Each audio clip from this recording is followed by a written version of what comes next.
Could I just interrupt at that point? You say socialism is impossible in a technical sense. Now, what exactly do you mean by that? It proposes a solution which is not a solution. You cannot, well, it takes a long time, but it's my central problem. Socialism assumes that all the available knowledge can be used by a single central authority. It overlooks that the modern society, which I now prefer to call the extended order, which exceeds the perception of any individual mind, is based on the utilization of widely dispersed knowledge.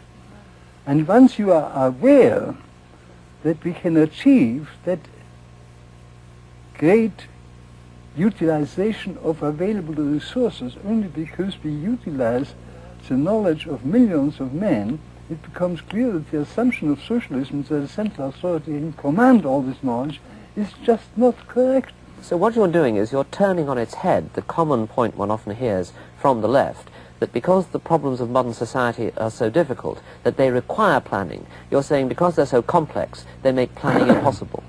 Well, I think the nicest form to put it is to say that socialism, protesting against the production for profit and not for use, objects to what makes the extended society possible. Production for use is only possible in a society where we know all the facts.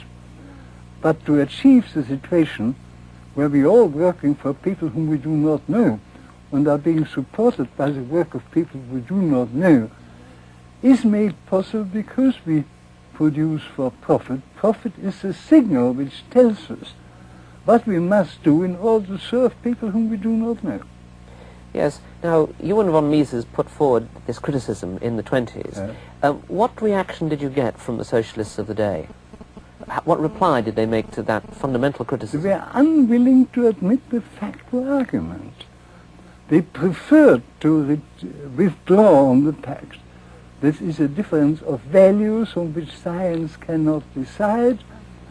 Once you accept the socialist values that we must be guided by a conception of just distribution, all the factual arguments are irrelevant. Well, of course, the factual arguments prove that the just distribution is impossible unless the distributor knows all the facts.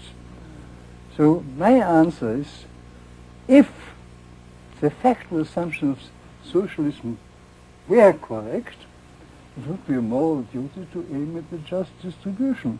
But you have to recognize you cannot do it.